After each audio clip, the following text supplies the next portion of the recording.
Do you remember, or have you ever seen those old school TVs where you actually had to turn the dial to change the channel? Well, those can actually teach us something about how we can better relate to our anxiety.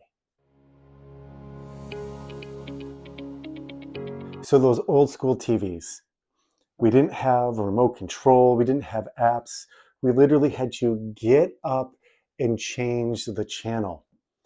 Those big old dials were the way we did it. But what if I told you that those dials can teach us something about how anxiety works? So I want you to imagine that there are two dials, and one is a really big dial, and we'll call that the avoidance dial. And then in the background, it's harder to see, but there's a really small dial, and it's called the willingness dial.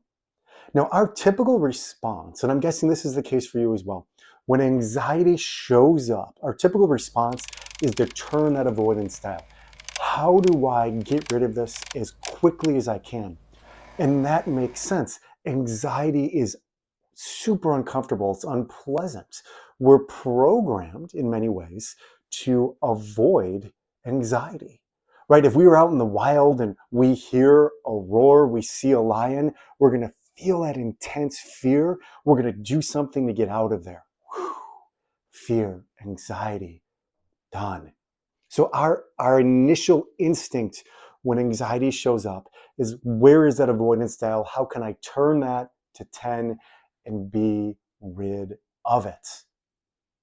And yet, I'm guessing you found that it's not always that simple. In fact, maybe your experience is that when you try to turn that avoidance dial, it doesn't seem to make the anxiety goes away.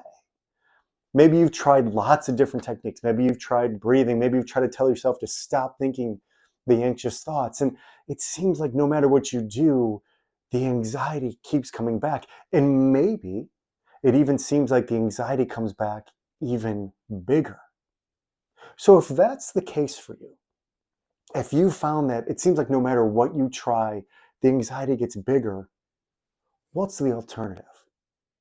Well, maybe the alternative is this small willingness dial. Now let's talk about what willingness is. Willingness is not wanting.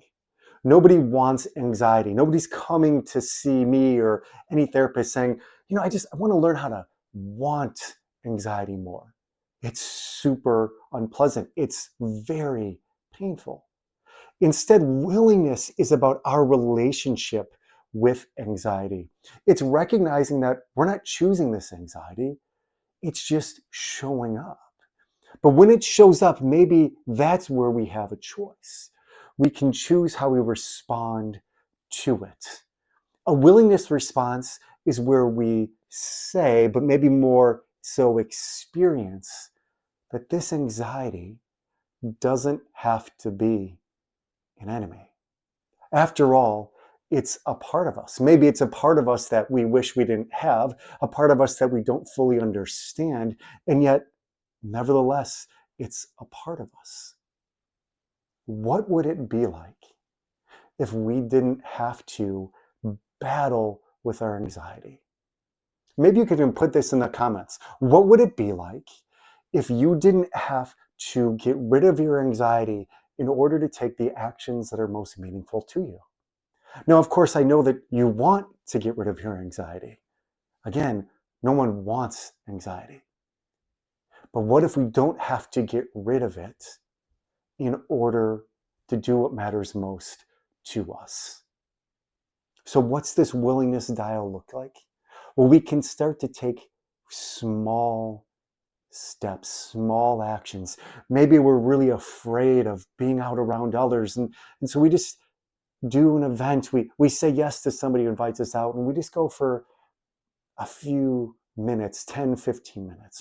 Or maybe there's an idea or a thought, an intrusive thought, or a memory that's really scary to us. And maybe instead of turning away from triggers of that thought or triggers of that memory, we we allow ourselves to just experience that anxiety. We take those small steps. And in taking those small steps, we start to teach ourselves and teach our brain that these thoughts, these feelings, these memories, as powerful as they are, as big as they feel, as loud as they sound, they don't have to determine what we do. They don't determine who we are. So indeed, as we're living through life, and if you're experiencing strong anxiety, there are two dials. There is a very large, enticing avoidance dial. But maybe that only works for a little bit. But maybe behind that, there's this smaller willingness dial. And I wonder what it would be like to begin to just try it out. Gradually turn that willingness dial a little bit more and more and more. And just to see if turning that willingness dial, maybe it isn't a magic trick, maybe it doesn't make the anxiety go away for you, but maybe, just maybe, it begins to open your life. And now, instead of anxiety having the last say, you get to determine the actions that you take each and every day. Consider this. Our anxiety doesn't have to be pushed away in order for us to do what matters most to us.